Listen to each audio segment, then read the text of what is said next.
Hello, good morning. কি অবস্থা সবার? Welcome back to my another new blog. চলে আসলাম নতুন আরেকটি ব্লগ নিয়ে তোমাদের সাথে। কেমন আছো তোমরা সবাই, আর তোমাদের দিনকাল কেমন চলতেছে সবকিছু কিন্তু অবশ্যই জানাবা। সকালে ঘুম থেকে উঠি গরমের মধ্যে চা আর রুটি খাচ্ছিলাম, ভাবা যায় কি একটা অবস্থা। এরপর দেখি বাসায় সিজনাল ফ্রুটস আনা হয়েছিল। আমার তাল ভালো লাগে একটু শক্ত শক্ত যখন হয় তখন। এখন তো মাত্র তালটা বের হয়েছে, আর এইটা সেলটা খুবই নরম থাকে, মানে অনেক বেশি পাতলা হয়, মনে হয় যে পানি একদম ভেতর থেকে সব বের হয়ে আসে।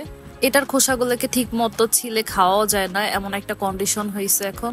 অনেক আস্তে আস্তে ধৈর্য নিয়ে এটার খোসাগুলোকে ছাড়াতে হয়, যেহেতু অনেক বেশি পাতলা। আমার তো কয়েকটা খোসা ছাড়াতে গিয়ে এরকম পানি বের হয়ে গেছে।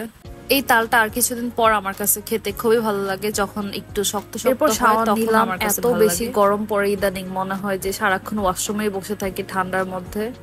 একদমই সহ্য করা যাচ্ছে না, বাংলাদেশে এত বেশি হট হয়ে যাচ্ছে। শাওয়ার নামা সবকিছু করার পর খাবার দাবার এখানে চলে আসলাম। আর আজকে যেহেতু ফ্রাইডে ছিল, সো ফ্রাইডে স্পেশাল একটু খাবার দাবার ছিল। যদিও অনেক বেশি গরম, গরমের মধ্যে মানে বিরিয়ানি খিচুড়ি এগুলা খেলে অবস্থা খারাপ হয়ে যায়, বাট ভালো মন্দ তো একটু খেতেই ইচ্ছে করে।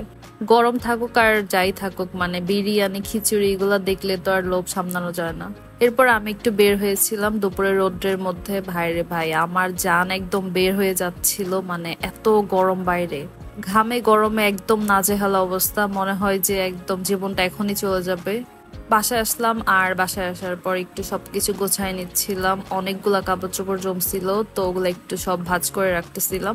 সন্ধ্যা হলো, আর সন্ধ্যায় কি খাবো বুঝতেছিলাম না, কজ এতই গরম। গরমের মধ্যে আরো মানে গরম কোনো কিছু খেলে আরো বেশি গরম বেড়ে যাবে। পরে বাসায় পাউরুটি ছিল, পরে ভাবলাম যে পাউরুটিটা খেয়ে ফেলি। পাউরুটির সাথে আমি একটু মিল্ক পাউডার আর একটু চিনি অ্যাড করে দেন এটাকে ফোল্ড করে খাচ্ছিলাম, খুবই মজা খেতে। আমি এটা মাঝে মাঝেই খেয়ে থাকি। অনেক সময় দেখা যায় হালকা একটু পানি দিয়ে দেন ব্রেডের উপর একটু স্প্রেড করে নেই, ওইটা খেতে আরো বেশি মজা হয়। এগুলো খাওয়ার পর আমার মনে হচ্ছিল আমি একটু ঠান্ডা ঠান্ডা কিছু খেলে শান্তি পাবো, সো এই জন্য একটু কফি বানিয়ে নিচ্ছিলাম। বাসায় শুধু কফি ছিল, কোনো আইসক্রিম ছিল না, সো ভাবলাম যে এগুলা দিয়ে একটা কোনো ড্রিঙ্কস বানাই। ভাবো যেগুলো আছে এগুলা দিয়ে খেলেই একটু শান্তি লাগবে, সো আমি একটু কফি, চিনি দেন একটু পাউডার মিল্ক নিয়ে ঠান্ডা পানি দিয়ে ড্রিঙ্কসটাকে বানিয়ে নিচ্ছিলাম।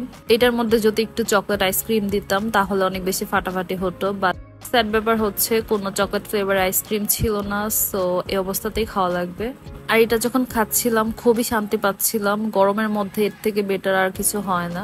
গরমের মধ্যে যত ঠান্ডা ঠান্ডা খাবার আছে ওগুলাই খেতে ইচ্ছে করে, আর ওগুলা খেলে একটু ভালো লাগে মনে হয়। আর এই তো আজকের ব্লগটা এভাবেই আমার শেষ হয়ে গেল। আই হোপ আমার ভিডিও তোমাদের ভালো লেগেছে। Please don't forget to like, comment and share. Bye by.